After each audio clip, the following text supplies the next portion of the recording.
Hello दोस्तों, कैसे हो? आपका स्वागत है त्रिपान स्टडी सेंटर में। आज जो हम करने जा रहे हैं एमए सोशोलॉजी। एमए का सोशोलॉजी जो है सेमेस्टर फर्स्ट है, जिसका कोड जो है SOCR 413। यानी इसमें हम आज बुक करेंगे विकास का समाजशास्त्र, सोशोलॉजी ऑफ डेवलपमेंट। इसके अंतर्गत जो चैप्टर है 9th काफ़ी महत्वपूर्ण है। विश्व व्यापार जो है व्यापीकरण, यानी विश्व व्यापीकरण काफ़ी महत्वपूर्ण है, जिसमें जो आज हम इसके विस्तार पूर्वक चर्चा करेंगे और ग्लोबलाइजेशन के बारे में विस्तार पूर्वक अध्ययन करेंगे।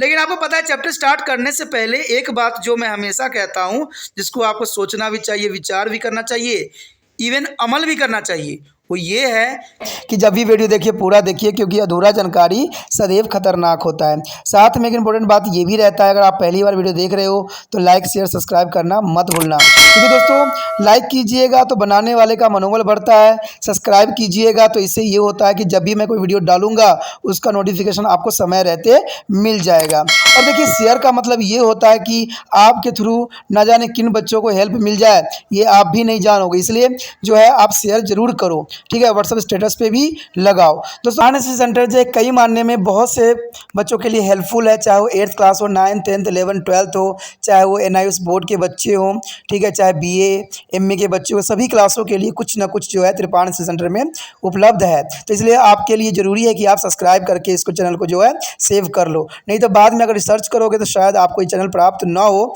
तो इसलिए सोचना नहीं, विचार नहीं करना है, सब्सक्राइब करके जो है अपने पास सेव करना है। दोस्तों ये तो बात था आपके लिए, लेकिन अब देखते हैं हमारा आज टॉपिक क्या है। आगे जो हम करने जा रहे हैं विश्वव्यापीकरण यानी ग्लोबलाइजेशन के अंतर्गत MA के बच्चों के लिए सोशोलॉजी का जो यहाँ पर है सोशोलॉजी ऑफ डेवलपमेंट। हम आज जो यहाँ पर करेंगे भारतीय योजनाओं की नीतियों के मुख्य तत्व। देखिए, ये पंचवर्षीय योजनाएं जो थी, जो ये काफ़ी महत्वपूर्ण थी। देखा जाए तो भारत में पंचवर्षीय योजना की बहुत लंबी कतार है और सभी में कुछ कुछ जो है हमने हासिल किया ही किया है। देखा जाए, ये बुक जब छापी गई थी उस समय 9वीं पंचवर्षीय योजना का शुभ आरंभ हुआ था। तो इसके बारे में आपका विस्तार पूर्वक आगे हमें मिलेगा, ठीक है। लेकिन पंचवर्षीय योजना जो बनाई गई थी, उन योजनाओं के अंतर्गत भारतीय योजनाओं की नीतियों का मुख्य तत्व कौन कौन से थे। देखिए, पंचवर्षीय योजना तो बनाई गई और ये काफ़ी सक्सेस भी हुई और कई जगहों पर फेल भी हो गई। कई जगह तो 3 वर्षीय योजना में हो गई, बदल गई है, और कहीं कुछ बदल गई, क्योंकि उस समय भारत कई तरह की जो है समस्याओं से गुजर रहा था, जिनके कारण पंचवर्षीय योजना फेल हुई। लेकिन पंचवर्षीय योजनाओं की जो है काफ़ी यहाँ महत्वपूर्ण स्थान रखता है। इसी के अंतर्गत पंचवर्षीय योजनाओं के अंतर्गत ही भारतीय योजनाओं की नीतियों के मुख्य कौन कौन से तत्व थे, इसका जो है हम अभी वर्णन करेंगे और हर एक पहलू को विस्तार पूर्वक जानने की कोशिश करेंगे। यहाँ पर देखा जाए तो नीतियों के मुख्य उद्देश्य के अंतर्गत यानी योजनाओं के मुख्य नीतियों के अंतर्गत पहला तत्व तो यही आता है कि मिश्र अर्थव्यवस्था यानी मिक्स इकोनॉमिक्स का जो है प्रयोग किया गया। यानी मिश्रित अर्थव्यवस्था का यहाँ बहुत ही महत्वपूर्ण अपना स्थान था। कहते हैं भारत की योजनाओं में सबसे महत्वपूर्ण तत्व मिश्रित अर्थव्यवस्था की नीतियों को अपनाना था, क्योंकि पंचवर्षीय योजना में मिश्रित अर्थव्यवस्था का अपना एक विशेष स्थान था। अर्थात भारतीय अर्थव्यवस्था में सार्वजनिक क्षेत्र और निजी क्षेत्र में आने वाले जो है काम स्पष्ट किए गए। जो कहते हैं सार्वजनिक क्षेत्र और निजी क्षेत्र में जो जो कार्य हो सकते थे, उन कार्य को जो है स्पष्ट रूप में परिभाषित किया गया और देश के आधारभूत उद्योग और सार्वजनिक सेवाएं सरकारी क्षेत्र में रखे गए थे। ये काफ़ी महत्वपूर्ण बात है कि देश के आधारभूत उद्योग और सार्वजनिक सेवाएं सरकारी क्षेत्र को ही सौंप दी गई, जबकि कुछ साधारण काम और उपभोगी वस्तुओं के उत्पादन को निजी क्षेत्र में रखा गया। देखिए दोस्तों, ये बात यहाँ काफ़ी महत्वपूर्ण थी कि कुछ क्षेत्र अगर निजी हाथों में हो और ये सार्वजनिक हाथों में हो तो इसका अपना ही महत्व रहता है।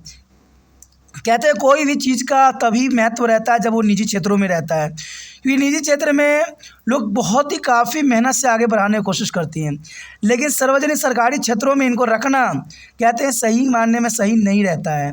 और ये आप जानते भी होंगे, आप सरकारी कोई दफ्तर में चले जाइए, वहाँ पर आपको तरह तरह की जो है प्रॉब्लम आएगी, लेकिन वही अगर आप निजी क्षेत्र में चले जाते हो, निजी जहाँ प्राइवेट सेक्टर होती है वहाँ चले जाते हो, तो वहाँ बहुत ही सम्मान और समय रहते आपका काम पूरा हो जाता है।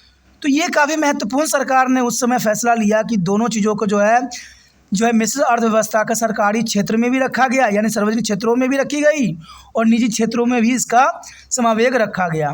इस तरह देश के आर्थिक विकास के लिए योजनाबंदी में मिश्र अर्थव्यवस्था की नीति को अपनाया गया, क्योंकि ये योजना में काफ़ी अपना महत्वपूर्ण योगदान दिया। दूसरी बात यहाँ पर आती है कि भारी उद्योग। देखिए, भारत को अगर आगे बढ़ना था तो भारी उद्योगों का जो है साथ भी चाहिए था, इसलिए हैवी इंडस्ट्री का यहाँ पर जो है भारतीय योजनाओं में मुख्य तत्व के रूप में देखा गया। कहते हैं दूसरी पंचवर्षीय योजनाओं के प्रारूप में नीति को स्पष्ट करते हुए कहा है कि लंबे समय में औद्योगिकरण की दर और अर्थव्यवस्था का विकास कोयले का उत्पादन, बिजली, लोहे और इस्पात, भारी मशीनों और भारी रसायन और भारी उद्योगों पर निर्भर करता है। जनरल सी बात है, कोई देश अगर कहते हैं प्रोग्रेस करता है, आगे जब बढ़ता है, तो उसमें कहीं ना कहीं जो है उद्योग, भारी उद्योग का अपना महत्वपूर्ण स्थान रखता है। लेकिन जनरल सी बात है, अगर हम भारत की तरफ अगर रुख करें तो भारत जो है कृषि प्रधान देश के रूप में जाना जाता है, तो इसका काफ़ी महत्व रखता है। यहाँ पर अगर हम इसके भारी उद्योग के रूप में देखें तो उत्पादन, बिजली, लोह और इस्पात, भारी मशीन, भारी रसायन और भारी उद्योग पर निर्भर करता है, जिसका पूंजी निर्माण की दर में काफ़ी वृद्धि होती है। और इससे स्पष्ट होता है कि भारतीय उद्योग के विकास के लिए नीतियों को स्पष्ट करते कहा था कि यदि हम औद्योगिकरण करना है तो यह सबसे महत्वपूर्ण होगा कि हमारे पास भारी उद्योग हो जिनके द्वारा मशीन का निर्माण हो सकता है। यानी जनरल सी बात है, जब पंचवर्षीय योजना बनाई गई तो इस बात को बेखूबी ध्यान में रखा गया कि अगर हमें आगे प्रोग्रेस करना है तो हमें जो है हमारी भारी उद्योगों के द्वारा जो है मशीनों का निर्माण करना बहुत काफ़ी महत्वपूर्ण है। क्योंकि देखा जाए, जब ब्रिटिश भारत में राज कर रहे थे तो उन्होंने जो है हमारे उद्योगों को ही, जो छोटे मोटे उद्योग तो उनको ही नष्ट कर दिया, क्योंकि उनको पता था कि ये उद्योग जो है इन देशों के लिए काफ़ी महत्वपूर्ण है, और अपना उद्योग उन्होंने चलाने के लिए छोटा उद्योगों को नष्ट कर दिया। लेकिन जब भारत आज़ाद हुआ, जब भारत में इन चीज़ों का प्रावधान किया गया, तो उन्होंने जो है उद्योगों को महत्व रखा। इवन कि महात्मा गांधी जी का भी विचार यही था कि अगर हम कुटीर उद्योगों को आगे बढ़ाते हैं और ग्रामीण क्षेत्र को आगे विकास करते हैं तो हमारा देश जो है जनरली सी विकास की उस सीमा तक पहुंच जाएगा जिसकी हमें लालसा है। उसके पश्चात हमारे समक्ष है उपभोगी वस्तु, यानी कंजप्शन ऑफ गुड्स। बहुत काफ़ी इंपॉर्टेंट बात है कि उपभोगी वस्तुओं को आगे बढ़ाना पंचवर्षीय योजना का ये महत्वपूर्ण तत्व था। कि देखा जाए तो भारतीय योजनाबंदी की आर्थिक नीतियों का जो एक मुख्य जो है तत्व है, यह है कि इस द्वारा देश में उपयोगी और वस्तुओं की बढ़ती हुई मांग को पूरा करना। यानी देखा जाए तो उपभोगी वस्तुओं की मांग को अगर हम लेके चलते हैं तो भारतवासियों के लिए काफ़ी महत्वपूर्ण रहता है, और पंचवर्षीय योजनाओं में इसको बहुत ही महत्वपूर्ण तत्व के रूप में सम्मिलित किया गया कि उपयोगी वस्तुओं को कैसे मांगों को हम पूरा करें। भारत में जनसंख्या बहुत तेज़ी से बढ़ रही है, इसलिए उपभोगी ज़रूरतों को पूरा करने के लिए उपभोगी वस्तुओं के उत्पादन में वृद्धि करना नीति का एक उद्देश्य रह गया। और इसमें इस बात का भी एहसास किया गया कि आने वाले समय में भारतीय लोगों की आमदन में वृद्धि होने के कारण ये ज़रूरी होगा कि उपभोगी वस्तुओं को जो है उत्पादन में वृद्धि की जाए। जनरल सी बात है, जैसे जैसे भारत की जनसंख्या आगे बढ़ेगी उनकी मांगें भी बढ़ेगी, और मांगों को जो है हाथों के द्वारा किया गया कार्य से पूरा करना संभव नहीं है। इसलिए जनरल सी बात है कि इसको हम जो है बड़े बड़े मशीनरी को लाएं और उत्पादन जो है 4 गुणे तरीक़ों से करें। तो इसलिए ये बात को जो है बहुत महत्वपूर्ण रखा गया इस बात के लिए, और ये पंचवर्षीय योजना का मुख्य बात थी। कहते हैं अगर देखा जाए तो भारतीय लोगों की आमदनी में वृद्धि होने के कारण जरूरत होगी और उपभोग वस्तु के उत्पादन में वृद्धि हो, ताकि आने वाले समय में लोगों की जरूरतों को पूरा बहुत ही आसानी से किया जा सके, जो कि काफ़ी महत्वपूर्ण है। अगर अगली पॉइंट की हम बात करें घरेलू बचतों में वृद्धि, तो ये काफ़ी महत्वपूर्ण है। Increasing on domestic saving. कहते हैं दोस्तों, अगर आप अपनी आवश्यकता तभी पूरा कर सकते हो जब आप घरेलू बचतों में अगर वृद्धि करते हैं। जैसे सामान होता है, पैसे होते हैं, कमाते हो, कहते हैं उनमें बचत करना भी काफ़ी महत्वपूर्ण होता है, क्योंकि इसी के अंतर्गत आप आगे अपने जीवन को बढ़ा सकती हो। तो ये घरेलू बचतों की वृद्धि के अंतर्गत यही है, इंक्रीजिंग ऑफ डोमेस्टिकल सेविंग। भारतीय योजनाबंदी में नीति का एक तत्व यह है कि देश में बचतें हमें उत्साहित किया जाएगा, यानी भारत में बचत करने के लोगों को जो है उत्साहित किया जाएगा। आपको पता है पुराने समय में भी ऐसा होता था, लोग अपने जो है कुछ पैसे अपने भविष्य के लिए जो है जमा करके रखते थे। तो उस समय तो मुद्रा हुआ करती थी, सिक्के सोने के हुआ करते थे, चांदी के हुआ करते थे। तो वो लोग जो है बड़े बड़े मटकाओं में धरती में गाड़ देते थे, क्योंकि उसमें बैंकों की बहुत अभाव थी, बैंक होती नहीं थी। तो बचत करने की आदत हमारे पूर्वजों में है। तो इसलिए भारत में ये सबसे महत्वपूर्ण बात को रखी गई कि जो है लोगों को जो है बचत करने की नीतियों का जो है उत्साहित किया जाए, उनको जो है प्रोत्साहन किया जाए। और इस उद्देश्य की पूर्ति में काफ़ी सफलता भी प्राप्त हुई और ये काफ़ी महत्वपूर्ण थी। पहली पंचवर्षीय योजनाओं में बचतों की दर जो है 6%, यानी पहली पंचवर्षीय योजना में बचतों के 6% सालाना थी, यानी सिर्फ 6% लोग जो है सालाना बचत करते थे, जो कि चौथी पंचवर्षीय योजना में बढ़कर 20% कर दी गई। काफ़ी महत्वपूर्ण था। देखिए, पहली पंचवर्षीय योजना में सिर्फ 6% था और आगे बढ़ा के जो है इसको पंचवीं पाँचवर्षीय योजना में 20% कर दिया गया और सातवीं पाँचवर्षीय योजना में बचत की वृद्धि करने का उद्देश्य रखा गया। और देखिए, पाँचवीं पंचवर्षीय योजना में बचत करने की प्रावधानों को सम्मिलित किया गया। तो ये काफ़ी महत्वपूर्ण है कि बचत जो है हमारे देश का पूर्वजों से आ रही एक परंपरा सी हो गई है। तो इसीलिए सरकार ने जो है घरेलू बचत में वृद्धि करने के प्रावधानों को यहाँ पर परवान चढ़ाया। अगली पॉइंट की अगर हम बात करें तो काफ़ी महत्वपूर्ण है, सार्वजनिक क्षेत्र का योगदान इन रोल ऑफ पब्लिक सेक्टर काफ़ी महत्वपूर्ण है। भारतीय योजनाबंदी की नीति का एक अन्य विशेषता यह है कि इस द्वारा जो है सार्वजनिक क्षेत्रों के योगदान पर ज़्यादा जोर दिया गया है और देश में आरंभिक और आधारभूत उद्योग जैसे बैंक बीमा, रेलवे, भारी सामाजिक भलाई के उद्योग सरकारी क्षेत्र में रखे गए ताकि और आधारभूत उद्योग का जो है विकास हो सके। यानी काफ़ी महत्वपूर्ण है सार्वजनिक क्षेत्र का योगदान। यानी सार्वजनिक क्षेत्र में जैसे कि आपको पता है जो है बैंक, बीमा, रेलवे, भारी सामाजिक भलाई के उद्योग सरकारी क्षेत्र में रखे गए ताकि लोगों को ज़्यादा सुविधाएं प्रदान की जा सके, क्योंकि हमें पता है कि लोगों को जितना हम सुविधा देंगे उतना भारत जो है आगे विकसित होगा। और इस तरह उद्योगों के विकास के लिए सामाजिक पूंजी जैसे कि सड़कों, नहरों, बिजली, आवागमन के साधनों का विकास काफ़ी महत्वपूर्ण होता है, जो कि सरकारी क्षेत्र द्वारा ही संभव हो सकता है, क्योंकि निजी क्षेत्र सामाजिक ऊपरी पूंजी के विकास की तरफ कोई ध्यान नहीं देता है।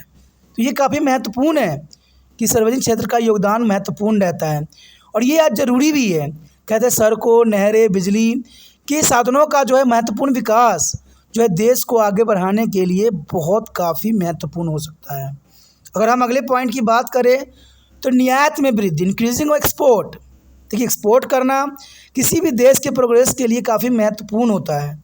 ठीक है, देश में विदेशों से मशीनों और अन्य कच्चे माल प्राप्त करने के लिए विदेशी पूंजी की ज़रूरत पड़ती है। जनरल सी बात है, देश में विदेशों से मशीनों और अन्य कच्चा माल प्राप्त करने के लिए विदेशी पूंजी की ज़रूरत पड़ती है और यह विदेशी जो है निर्यात में वृद्धि करके जरूरत वृद्धि प्राप्त करना योजनाबद्ध नीतियों का एक महत्वपूर्ण उद्देश्य था। ये काफ़ी महत्वपूर्ण बात है दोस्तों कि हमें पंचवर्षीय योजना में जो है निर्यात में वृद्धि का बातों का महत्व दिया गया और भारत में भुगतान काफ़ी बाकी की स्थिति में देखने के पता लगता है कि भारत के भुगतान बाकी हमेशा प्रतिकूल रहा है। जनरल सी बात है, भारत में ये प्रतिकूल होना स्वाभाविक बात थी, इसलिए हर एक योजना की नीति का निर्माण करते हुए इस बात का ध्यान रखा गया कि निर्यात में वृद्धि करके विदेशी पूंजी प्राप्त की जाए। जनरल सी बात है, अगर भारत ने तरक्की करना है तो विदेशी मुद्रा को भारत में लाना है। अगर विदेशी मुद्रा भारत में आता है तो जनरल सी बात है भारत जो है महत्वपूर्ण देश बन जाएगा, अपनी इकोनॉमिक्स अर्थव्यवस्था बढ़ जाएगा। लेकिन बहुत ही अफसोस की बात है, आपने देखा होगा, बड़ी अफसोस की बात है कि हमारे देश में बहुत से ऐसे उद्योगपति हैं जो अपने सपनों का महल जो है विदेशों में बना रहे हैं और इससे भारत की जो है अर्थव्यवस्था और भी खस्ता बनता चला जा रहा है, क्योंकि आपको पता है कि भारतीय मुद्रा का ये उपयोग जो है विदेशों में कर रहे हैं, विदेशों में अपने महल बनाने के लिए। तो जनरल सी बात है, हमारी जो करेंसी का जो है वैल्यू कम जाती है, क्योंकि हमारे देश में सारे लोग जो है अमीर नहीं हैं। कहते हैं गिना चुना व्यक्ति ही जो है अमीरी की कैटेगरी में आते हैं। अगर ये अपने सपनों का महल विदेशों में बनाएंगे तो जनरल सी बात है भारत कभी भी जो है गरीबी रेखा या अविकसित से कभी छुटकारा नहीं पा पाएगा। और ये बात सोचना चाहिए, ये बात काफ़ी महत्वपूर्ण है। हम लोग जो है कनाडा विदेश जाने की बातें करते रहते हैं, ठीक है, हम जाते हैं वर्ल्ड टूर पे जाते रहते हैं, तो इससे भारत का मुद्रा जो है कमज़ोर पड़ता है। क्योंकि आप समझ सकते हो कि अगर आप कहीं भी जाओगे तो अपने जो है रुपीज़ को जो है कन्वर्ट करोगे ही करोगे मुद्राओं में, जो वहाँ की करेंसी होगी। तो इससे क्या होता है कि भारत की मुद्राओं में, जैसे हम विदेशियों वालों के आमंत्रण करते हैं अपने देश में कि वो आएंगे और हमारी मुद्रा को जो है मजबूत करेंगे, क्योंकि वो अपने साथ डॉलर लेके आते हैं और भारत में इसका उपयोग करेंगे, तो हमारा अर्थव्यवस्था मजबूत होगा। लेकिन अगर हम विदेशों की तरफ आकर्षित होते हैं तो जनरल सी बात है, वहाँ के देशों का जो है मुद्रा काफ़ी मजबूत होगी। तो ये बात कहते हैं ना, जैसे हमारे देश के लिए लागू होता है वैसे विदेशों के लिए भी लागू होता है।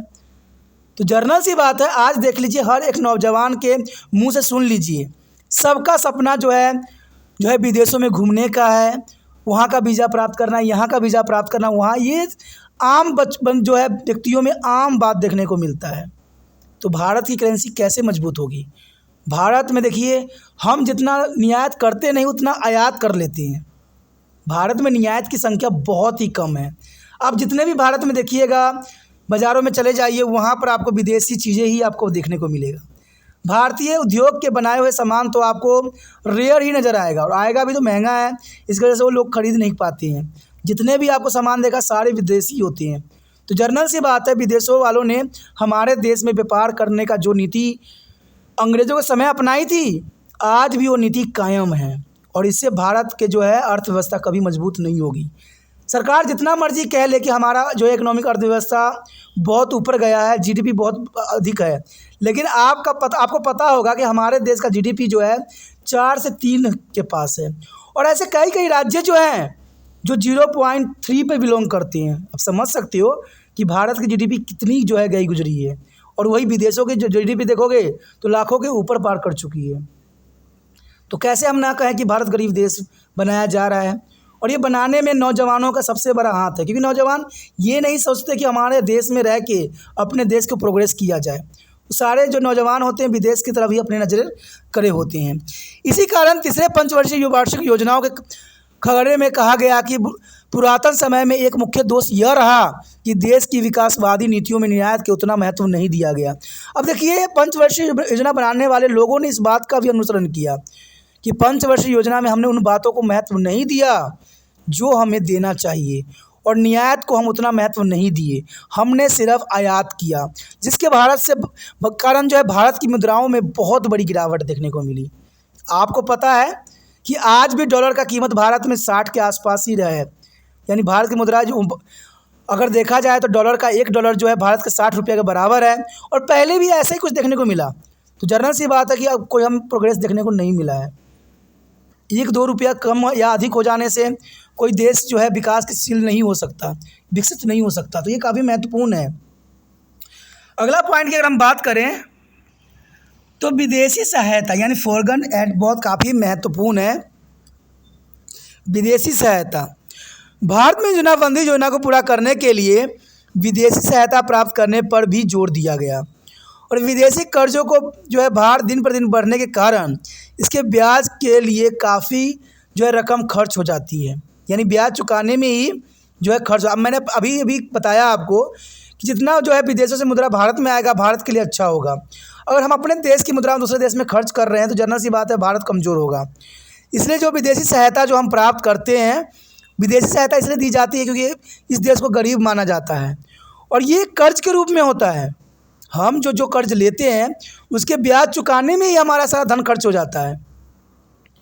सोचिए, विचार कीजिए कि भारत सरकार ने कितने तरह के कर्ज जो है दूसरे देशों से लिया है, और हम पाकिस्तान को कोसते रहते हैं कि पाकिस्तान कर्जों में डूबा है। अगर आप एनालाइज कर लो भारत की कर्ज की, तो आपको खुद ही जो है इसका दूध का दूध और पानी का पानी हो जाएगा कि भारत और पाकिस्तान में क्या डिफरेंस है।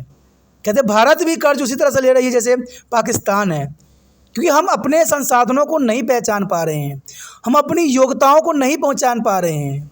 आज जो भी नौजवान है भारत के, वो सब विदेश की तरफ रुख करते हैं, भारत की जो है कर्म भूमि बनाने के लिए अग्रसर नहीं है, और जिन्होंने कर्म भूमि बनाया उनके कारण भारत का जो है चारों चांद लग गई।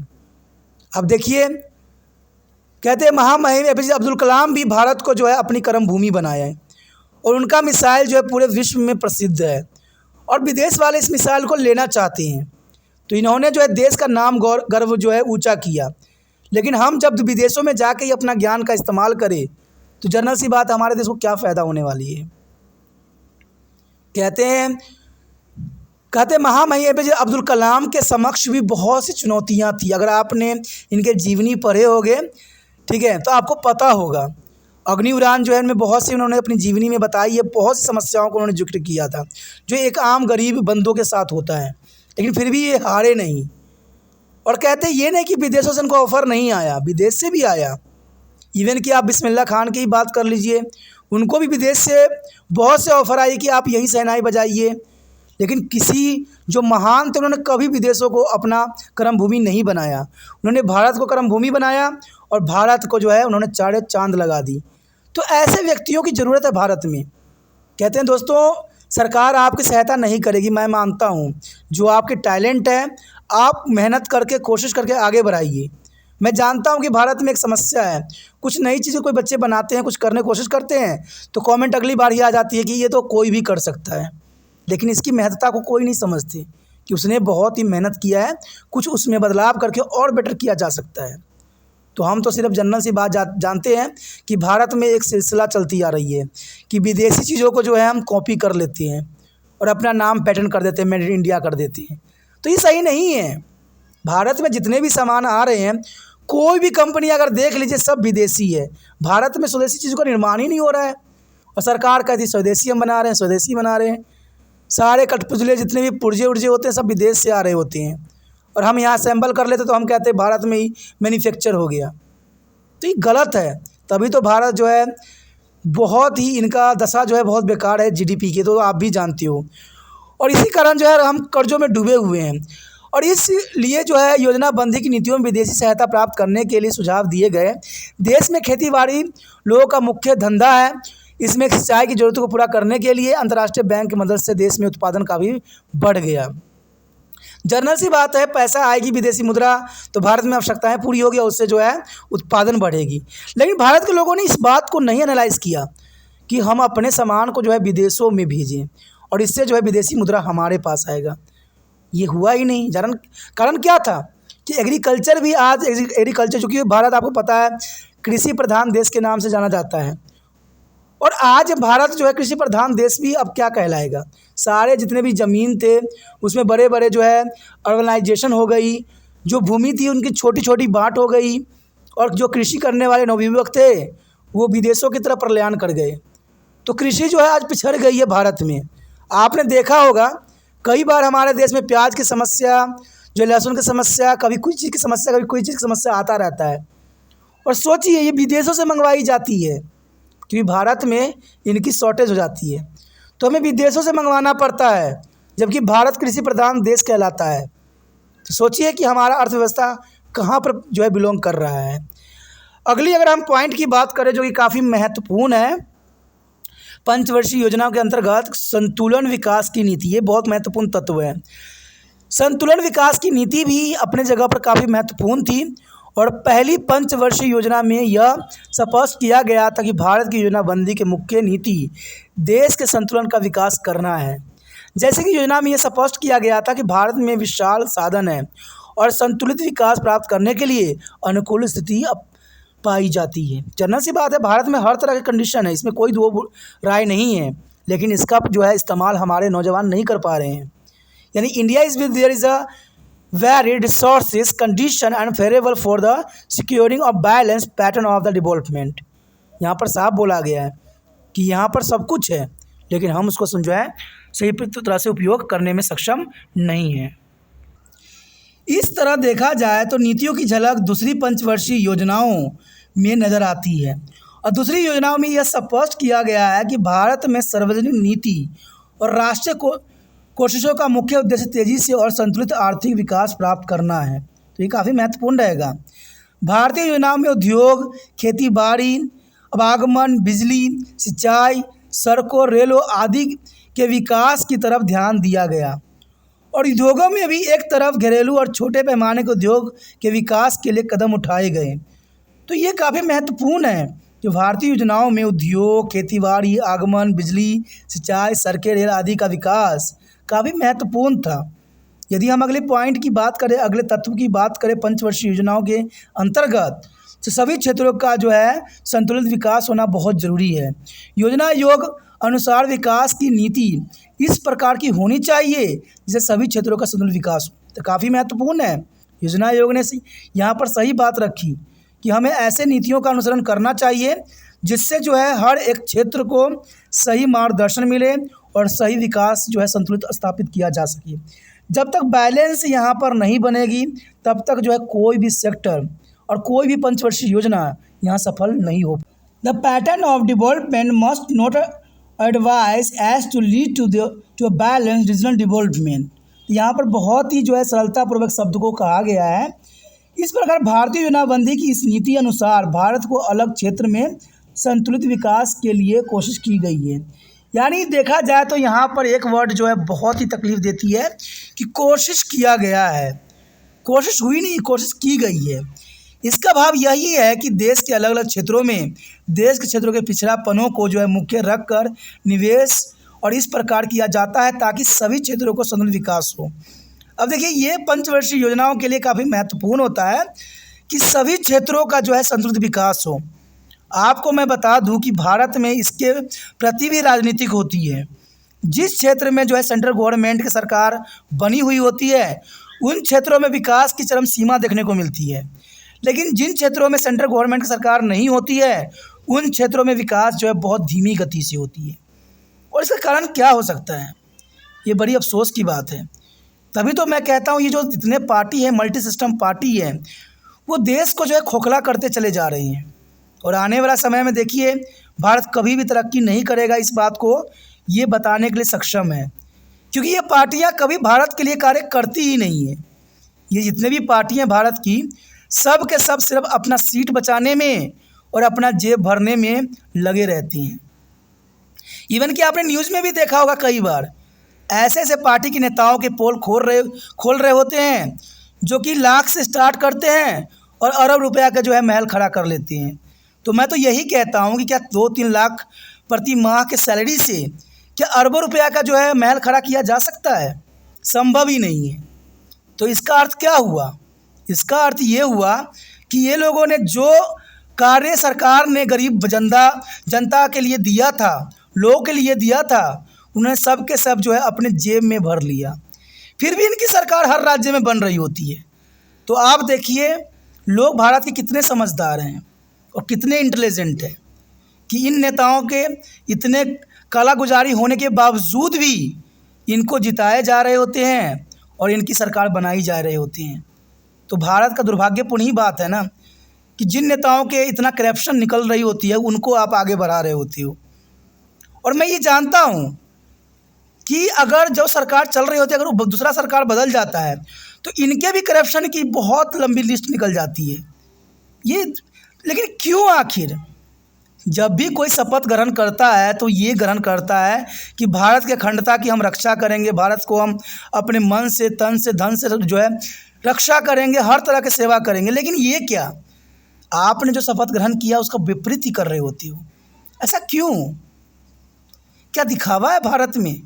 मेरा तो ये विचार है कि प्रत्येक जो है राजनीतिक नेताओं का एक ही उद्देश्य होना चाहिए कि भारत को जो है विकास करना। भारत, क्योंकि किसी भी राज्य में आपकी सरकार हो इससे कोई मतलब नहीं है। आप जिस राज्य में बिलोंग रखते हो, करते हो, उसमें 4 चांद लगा दो। अपना अपना कार्य अगर सभी सुचारू रूप से करें तो भारत जो है अपनी उस सीमा तक पहुंचने में देर नहीं लगाएगा जो भारत ख्वाब देखता है।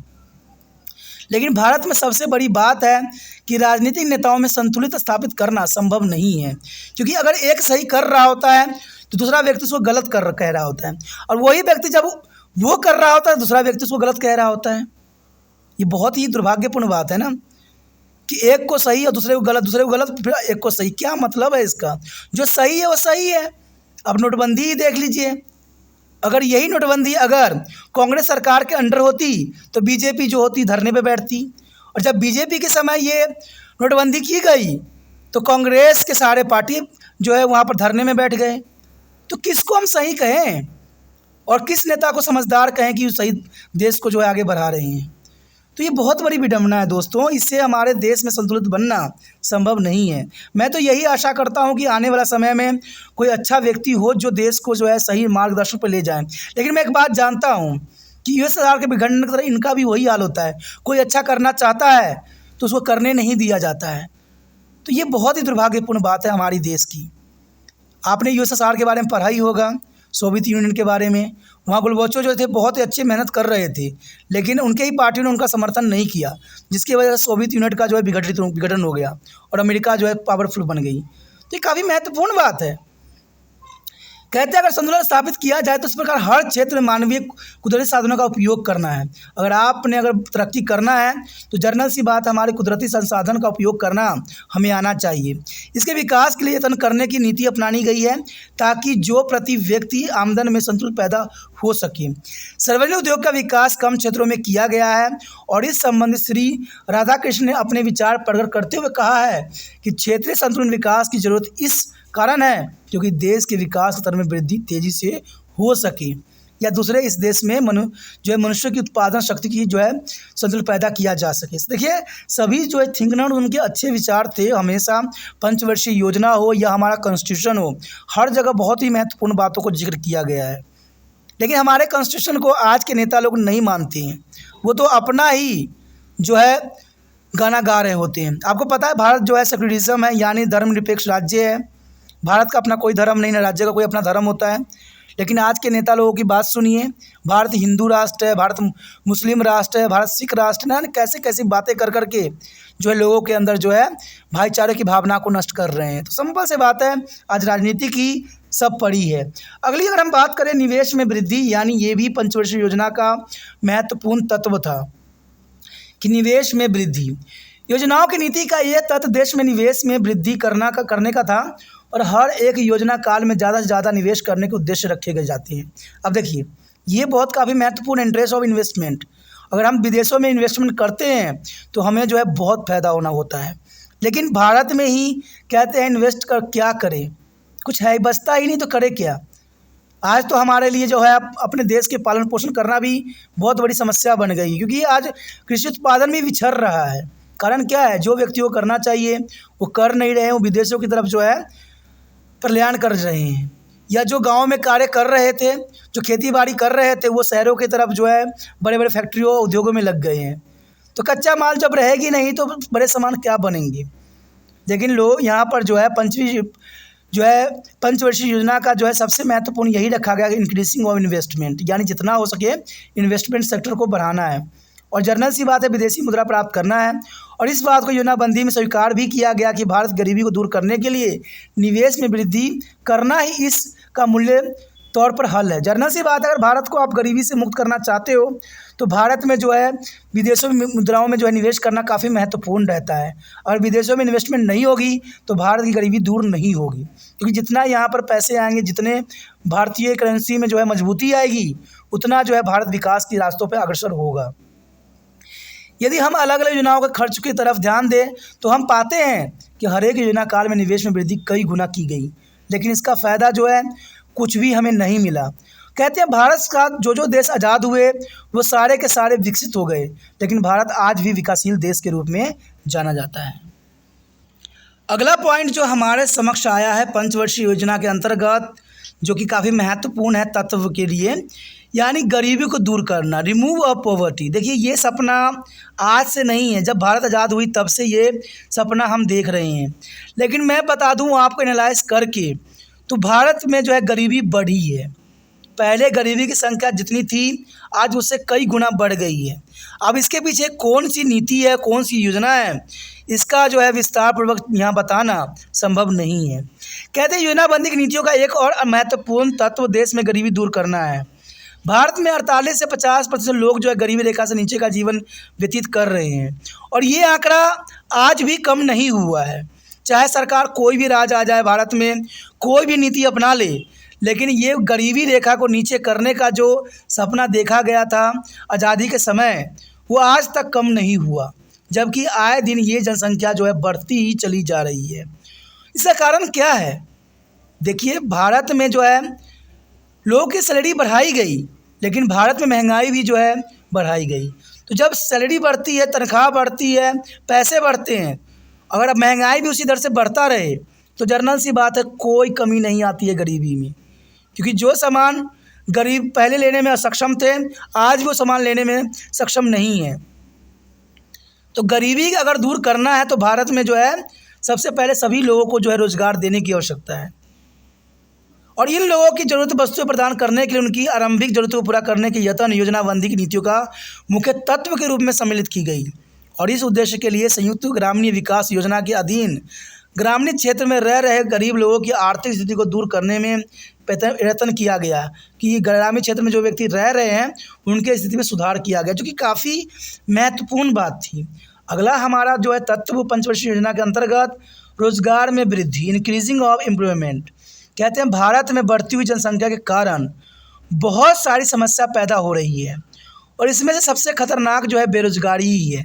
सबसे खतरनाक जो स्थिति है बेरोजगारी ही है, और बेरोजगारी से देश के नौजवानों में बेचैनी और अनैतिकता और भ्रष्टाचार बढ़ रहा है। जनरल सी बात है, इसमें तो मैंने कई वीडियो में बात बताई है कि भाई जो रोजगार में वृद्धि नहीं कीजिएगा तो भ्रष्टाचार बढ़ेगा। कहते हैं बेचैनियाँ बढ़ती है, लोग जो हैं, एक बात तो आपको कहावत याद ही होगा, खाली मन शैतान का घर।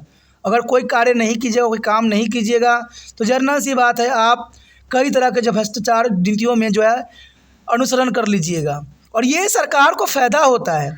लोगों को बेरोजगार रखते हैं, और जब इनको सांप्रदायिक दंगा फसाद करवाना होता है तो उन बेरोजगार जो चिन्हित किए होते हैं उनको बुलाते हैं, उनको 500 रुपया या 1000 रुपया पकड़ाते हैं, और देश में जो है गलत रूल रेगुलेशन को पैदा करते हैं, जिससे भारत जो है की अखंडता टूटती है।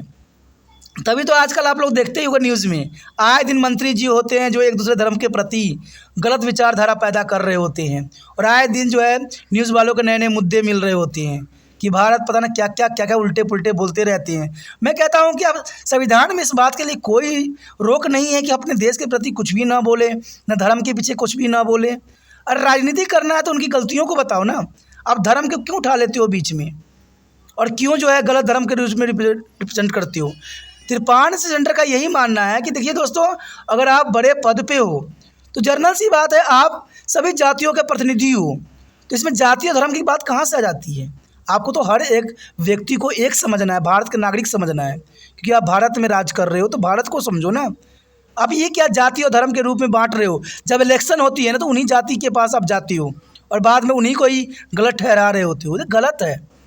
आपको हर व्यक्ति चुनता है, चाहे वो किसी भी धर्म से बिलोंग करता हो, तो आपका भी फ़र्ज़ ये है कि आप सभी को एक समान मानिए।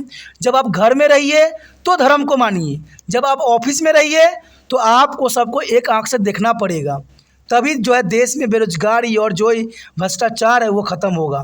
और मैं तो साफ शब्दों में कहता हूँ कि भ्रष्टाचार सबसे अधिक जो है सरकारी मशीनरी में है। सरकारी जॉब जितने भी व्यक्ति करते हैं मैक्सिमम लोग भ्रष्ट कैटेगरी के ही हैं। अब जितने भी मर्जी देख लीजिए, आए दिन छापे पड़ते हैं, तो आम गरीबों पर छापा नहीं पड़ता है, उन लोगों पे पड़ता है जो सरकारी जॉब कर रहे होते हैं, सरकारी विभाग में कार्यरत होते हैं। तो इससे क्या साबित होता है, क्योंकि जनरल सी बात है, अगर आप मान लीजिए कोई दुकान में जाते हो, वो दुकानदार जो है महंगा लेता है, आपके साथ भ्रष्टाचार करने की कोशिश करता है, महंगा सामान देता है, तो आप दूसरे दुकान में चले जाते हो, कहानी ख़त्म। लेकिन अगर मान लीजिए जन्म पत्री बनवाना हो, आधार कार्ड बनवाना हो, कोई नाम चेंज करवाना हो, ये सब सरकारी मशीनरी ही कार्य करती है। जनरल सी बात है, तो आपको सरकारी विभाग में जाना पड़ेगा, और वहाँ पर वो जो मुंह खोलेगा वो तो आपको देना ही पड़ेगा, नहीं तो कार्य ही नहीं होगा आपका। तो सोचिए, विचार कीजिए, आम लोग भ्रष्ट हैं कि ये सरकारी जॉब पे करने वाले व्यक्ति सब भ्रष्ट हैं। तो भ्रष्ट का कारण भी यही पैदा होती है। अगर मैं यही कहता हूँ कि अगर ये नैतिकता को ख़त्म कर दिया जाए तो हमारे देश में जो है ऐसे बेरोजगारी भी नहीं रहेगी। कहते स्वरोजगार योजना के अधीन पढ़े लिखे बेरोजगार लोगों को रोजगार के अवसर प्रदान किए जा रहे हैं, और इस प्रकार रोजगार में वृद्धि करना योजनाबंदी की नीतियों का मुख्य उद्देश्य है। देखिए, मैं ये बात कहता हूँ कि हर एक सरकार बनने से पहले वो रोज़गार पे ही जो है प्रहार करते हैं कि हम देश में जब हमारी सरकार आएगी तो हम रोज़गार को बढ़ाएंगे, हर एक व्यक्ति को जो है हम रोज़गार देंगे। लेकिन जब सरकार उनकी बन जाती है तो कुछ भी ऐसा देखने को नहीं मिलता है।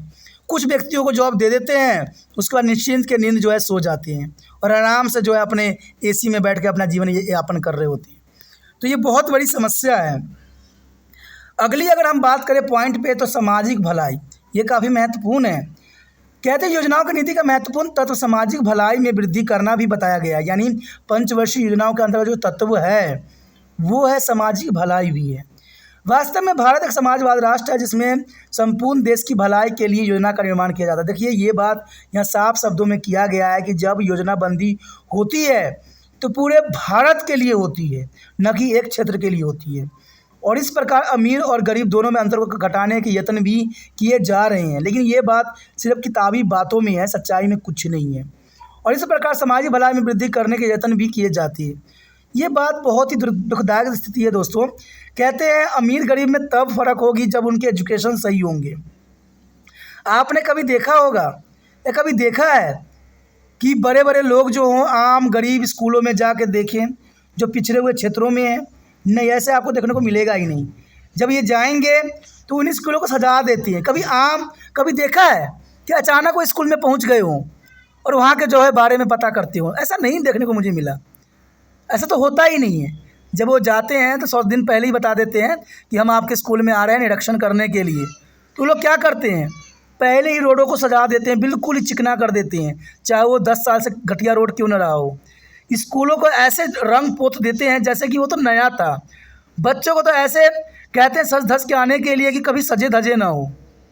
और देखिए जब मंत्री जी की आगमन होता है तो उसमें भी राजनीतिक होती है।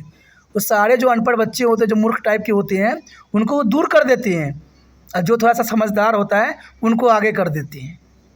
तो क्या है ये, वोट लेने के समय आप गरीबों के हाथ पढ़ रहे हो, गरीबों को रिक्शा पर यात्रा कर रहे हो, लेकिन जब वोट मिल गया तो आप एसी का जो है ऐसो ही नहीं छोड़ रहे हो। तो कैसे सामाजिक भलाई होगी?